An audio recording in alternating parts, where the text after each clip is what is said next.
Montana Territory, 1882. The morning wind carried the scent of pine and old fire smoke as Josie Prescott stepped off the stagecoach in the town of Alder Bend, clutching a worn carpetbag and nothing else in the world. She had buried her husband 6 months ago in Kansas. A fever took him down in 2 days. Just 20 and already a widow. Folks had stared when she walked into the church alone for the funeral, whispered when she sold the farm and packed what little she had. Some even laughed like it was a joke, a girl playing house who lost too early. She had not cried since the day she lowered Thomas into the ground. Not once.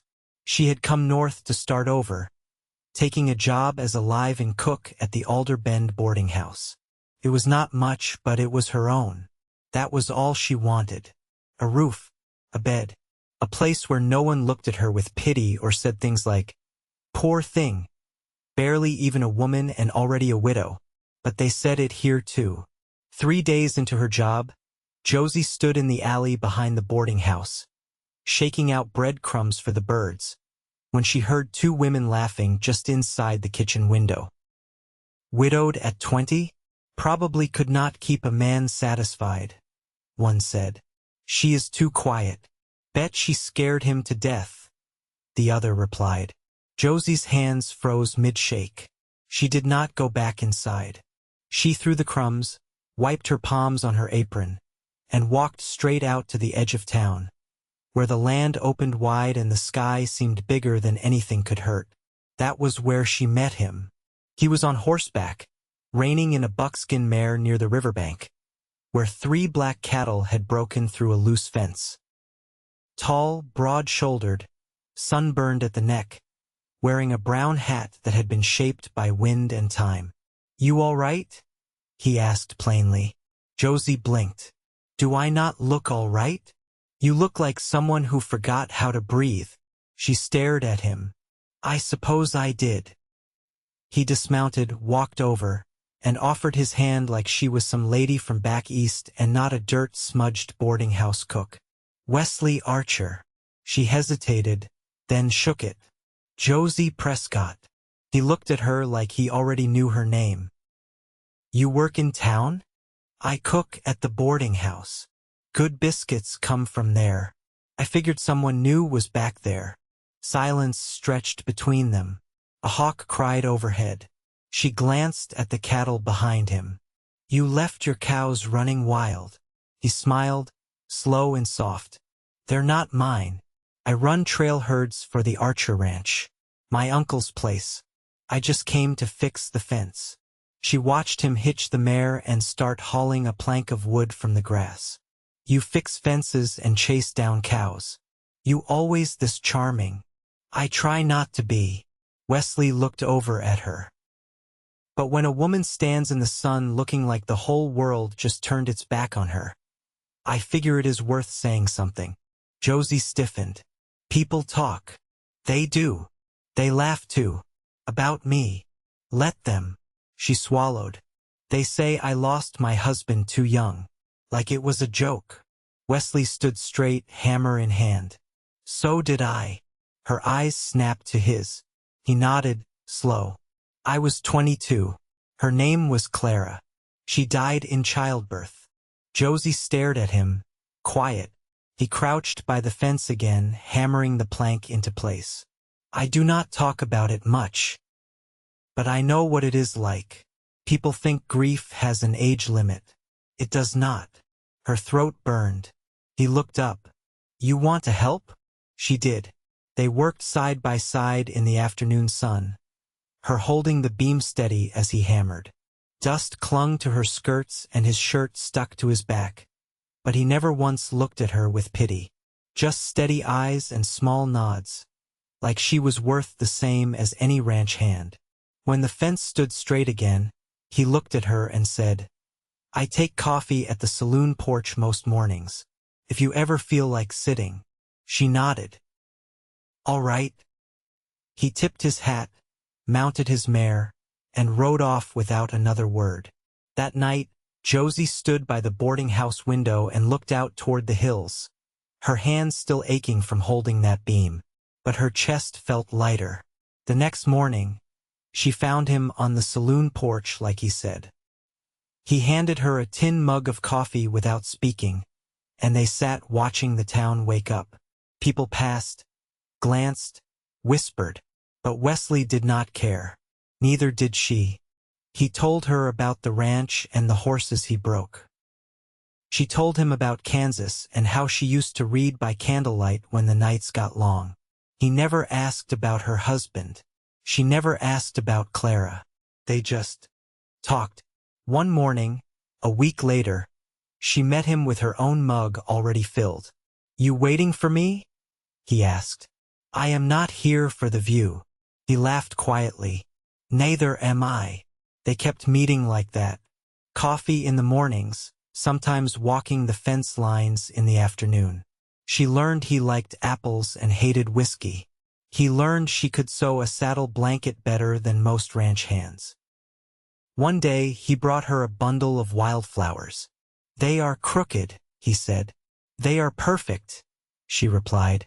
When she smiled, he looked at her like the sun had finally come out.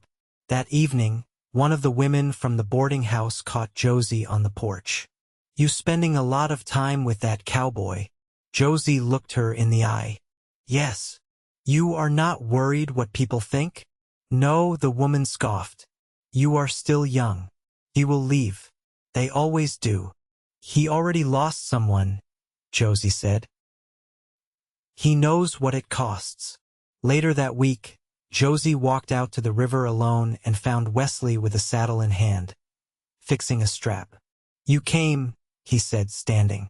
"I wanted to ask you something." "All right. Do you think it is too soon to feel something again?" He looked at her like she had just given him the answer to a question he had not dared ask. "No," he said. "I think it is just the right time." She stepped closer. He touched her face, careful and slow, like she might break. But she did not. She leaned into him and kissed him first. It was not rushed or desperate. It was quiet, steady, certain, and it felt like coming home. By mid-May, the snowmelt had turned the hills green and the river fast. Josie had started rising before the sun, folding bread dough while the sky was still violet, packing a bit of it into a tin for later. She'd slip it into her apron pocket, say nothing to the others, and walk out the back toward the open pastures where Wesley rode fence lines and checked on calves born in the night.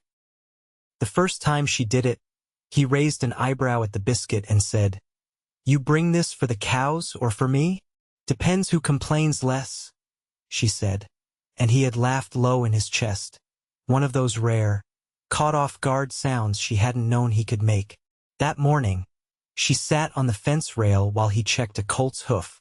He moved slow and quiet around the animal, and she noticed he didn't use a rope or raise his voice, just his hands and his calm. "You always this patient?" she asked. "Only with horses and widows," he said, then looked up like he'd said too much. She didn't flinch. "We don't like to be handled rough." "No," he said. "You don't." He stood and dusted off his hands. "You've got a mind for animals, don't you?" "I do." "Ever think about working stock full-time?" She blinked. "I cook. I've always cooked." "That don't mean you have to die with a spoon in your hand." She studied him. "You offering me work?" "I'm asking if you'd want it. My uncle's place could use another set of eyes. Someone who notices things." She swallowed. "People would talk." "They already do." She looked down at her boots. "I'd have to leave the boarding house." "You'd have to want to." He left it at that. That evening, she didn't return to the boarding house right away. Instead, she walked the dirt ridge behind the church, where wild lupin grew in clusters and the wind came down off the mountains.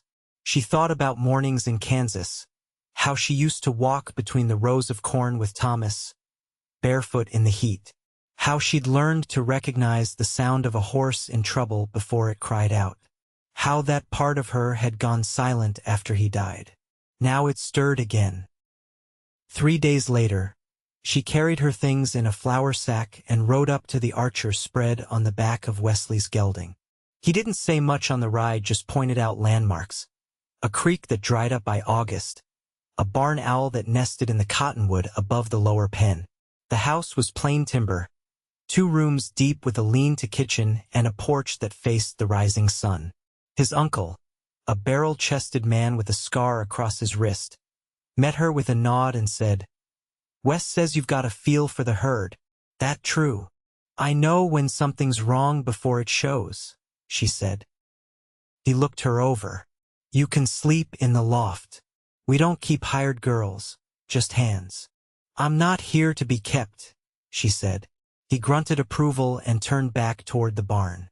That night, Wesley brought her a blanket and a lantern. He didn't linger. "You all right up here?" he asked.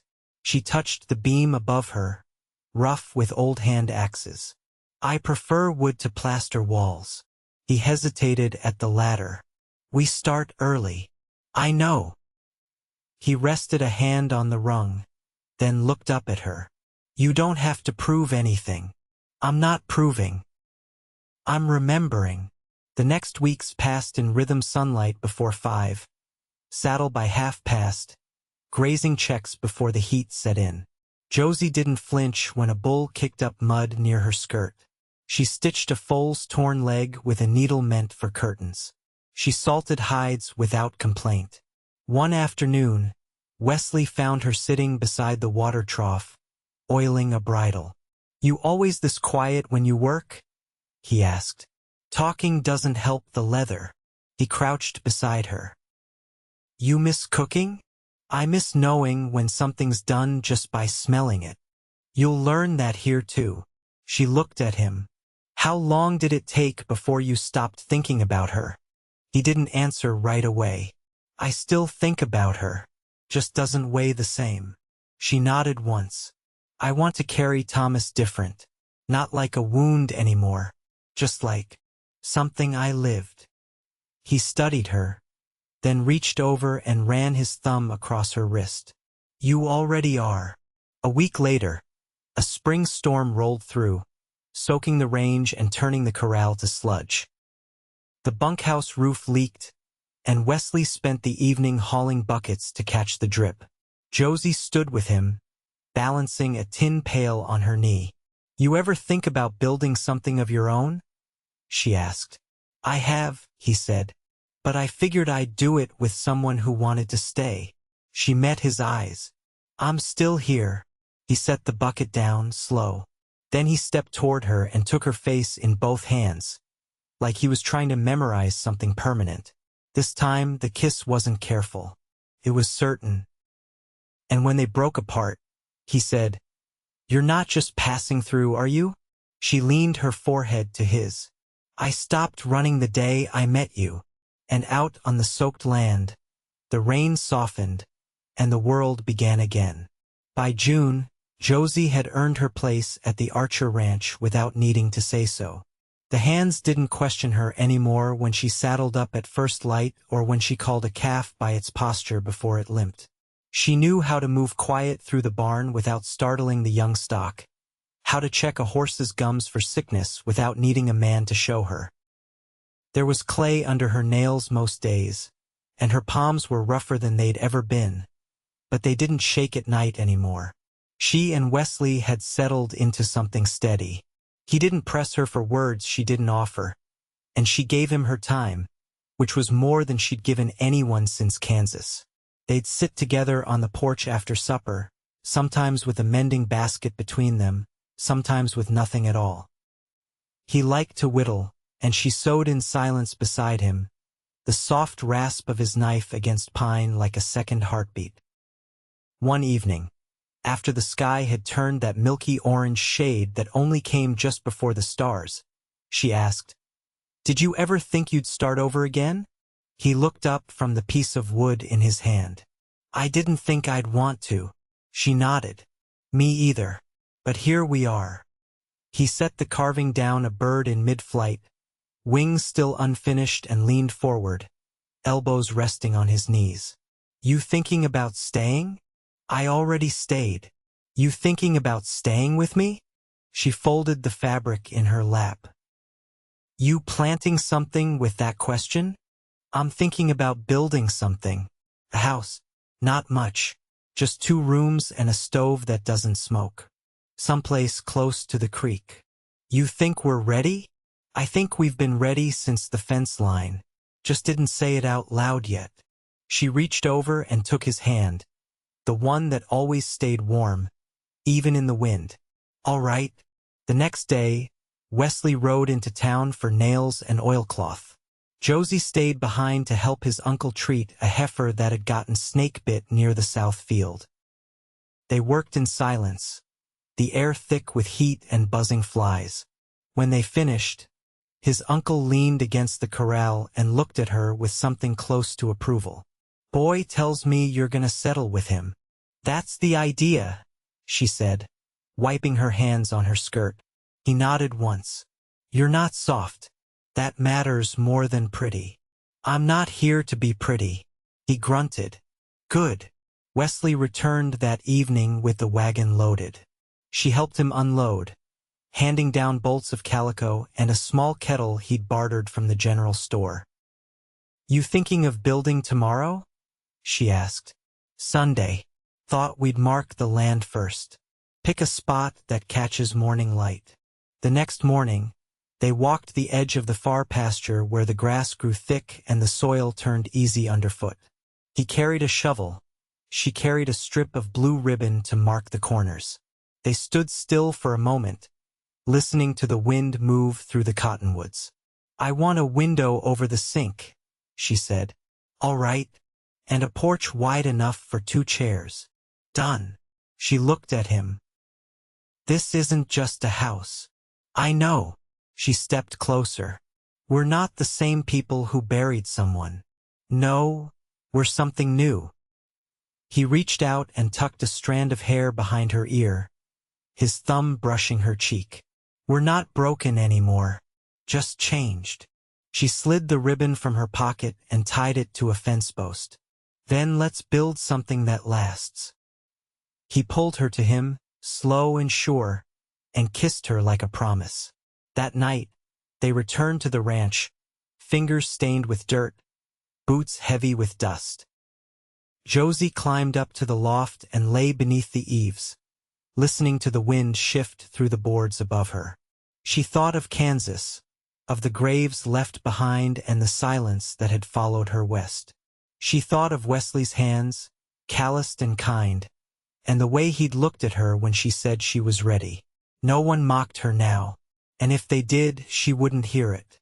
She had a place to belong, a man who had mourned and mended beside her, a future that smelled like pine and fresh-cut boards. Morning would come early, but she wasn't afraid of it anymore. The house rose slow and true come midsummer, each beam set by hand, each board nailed with care. Wesley's uncle lent his tools, and 2 of the ranch hands helped raise the frame, but the rest was built by Wesley and Josie alone. She learned the heft of a saw and how to square a corner with string and chalk. He learned to measure twice when she was watching and not argue when she was right, which she often was. The first wall went up under a pale sky with no clouds, and when it stood straight and square, Josie pressed her hand to the warm pine and whispered something only the boards could hear. Wesley didn't ask.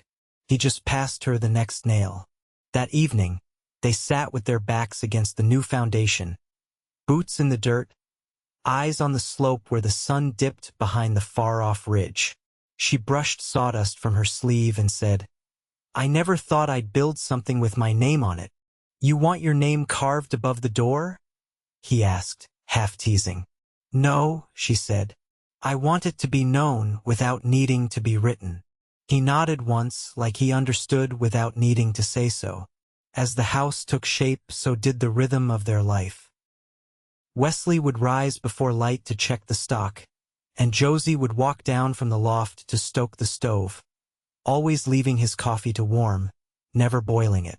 They no longer needed to ask where the other was, each knew by the sound of boots on the floorboards or the way the barn door was latched. One evening, After the rafters had gone up but before the roof was shingled, a letter arrived from Kansas. It was folded neat, no return name, just her old neighbor's handwriting, careful and small. She read it once on the porch, then again with her thumb pressed against the edge as if holding it closed would keep the words from sinking deeper. Wesley came up from the pasture, dirt to his knees, bridle in hand. She didn't look up. "Bad news?" he asked. "They sold the land," she said. "The folks who bought it tore down the barn. Said it was leaning." He waited. "My mother planted a lilac beside that barn when I was born," she said. "It was taller than me when I left." He sat beside her but didn't reach for the letter. "I don't miss the place," she said. "I just thought something might outlast me." "There's things you build to stay," he said, "and things you build to carry with you. That lilac's one of the second kind." She folded the letter and tucked it between the porch boards. "You think this house we're building it'll stay? If we do." The next morning, she rode out alone to the edge of the property where the land dipped toward the creek. She gathered a cutting from the wild lilac growing near the rocks, its scent faint but sure. She carried it back in the crook of her arm, like glass. Wesley met her at the gate. "You planting something?" "Something that outlasts me." They dug the hole together near the porch, her hands guiding the roots, his steadying the soil. When it was done, she sat back on her heels and wiped her brow with the back of her hand. "You ever think we'll have children?" she asked, not looking at him. He didn't answer right away.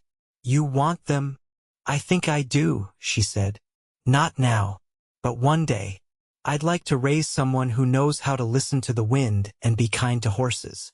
He looked at her, eyes steady. "Then we will." She stood and brushed off her skirt.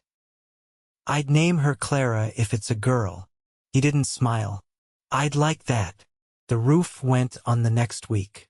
The stove came after, hauled up from the general store by wagon. Josie polished the iron until her hands ached, then set the kettle just so, as if the way it sat mattered. And maybe it did. That night, she and Wesley stood in the doorway of their finished home. No ceremony, no guests. Just two people who had lost and found and built something in the middle of all that. Wesley looked at her, quiet. "You sure?" he asked. She stepped inside. "I've never been more." They didn't speak much that night. They didn't have to. Josie lay beside him in their own bed, not borrowed from a boarding house or laid out beside a fire, but one they'd built from scratch. She listened to his breathing, slow and deep, and let herself believe in the morning.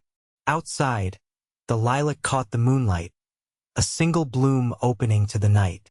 And inside, two people who had once buried their hearts now rested them, whole and warm, beneath the same roof.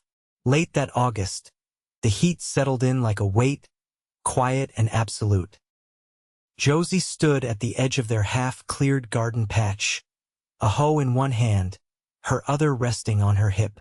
The ground was stony, full of roots that tangled around the blade, but Wesley had said it would take to beans if they kept at it through fall. She'd never worked land that wasn't claimed by grief before. Here, every row cut into the soil felt like choosing something with both hands. Behind her, the house stood shaded by the rise of the hill. The porch roof Wesley had angled just right kept the morning sun off the door. She'd hung a strip of muslin across the window, not to block the light but to soften it. Wesley came up from the barn path with his sleeves rolled, a strip of cloth tied around his wrist.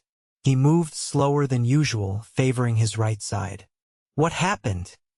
she asked, straightening. "Colt twisted under me," he said. "Nothing broken, just stiff." She stepped toward him, took his hand without asking, and tugged him toward the porch. "Sit." He didn't argue. She fetched a basin and soaked a strip of linen in cool water from the pump. When she knelt to wrap the cloth around his wrist, he watched her with a look she hadn't seen before. Not awe, not longing, just a kind of stillness, like he was memorizing the ordinary. "You think about the winter?" she asked, tying the cloth tight. "Some," he said. "We've got enough hay stacked. Tools are sharpened. Cellars near full." She sat beside him on the step. "And us?" He turned his hand in hers. "I think we'll be just fine." She leaned her shoulder against his. "I want to be your wife before the frost comes." He didn't move for a moment. Then he said, "You sure? We built a home, Wesley. I trust that more than any preacher's words." He looked down at their joined hands. "Then let's do it right." They were married the next Sunday, standing in the field behind the house under a sky that threatened rain but held off just long enough. His uncle stood witness, along with 2 ranch hands and the quiet girl from the post office who Josie had once helped find a lost letter. No lace, no veil, just her in a blue calico dress and him in his cleanest shirt, both of them barefoot in the grass. The man who read the vows was a traveling circuit rider with a crooked spine and a voice like gravel. When he asked if they pledged to stand by each other, Wesley answered with a single word. "Gladly." Josie said the same. Afterward, they shared cornbread and molasses on the porch. Someone brought a fiddle. No one danced, but Wesley tapped his boot against the floorboards while Josie leaned against the doorframe, watching the light reach through the clouds like it was blessing the land itself. That night, after everyone had gone and the dishes were stacked to dry, Wesley stood behind her at the hearth, his hands resting gentle on her waist. "You feel different?" he asked. She turned to face him. "I feel steady." He nodded. "That's what I hoped for." Autumn came gradual. The wind shifted, and the hills turned the color of rusted copper. Josie spent her days mending, preserving, and splitting firewood alongside Wesley, her body strong in ways it hadn't been in Kansas. She no longer flinched at the sound of a storm or the silence between nightfall and dawn. One morning, as the first frost clung to the porch rail, she placed his coffee beside him and sat with her hands folded in her lap. "I think I'm with child," she said. Wesley didn't speak right away. Then he reached across the table and took her hand. "You nervous?" "No," he smiled, slow and full. "Me neither." They cleared a space in the back room, moved the extra saddle tack to the shed, and hung a curtain for warmth.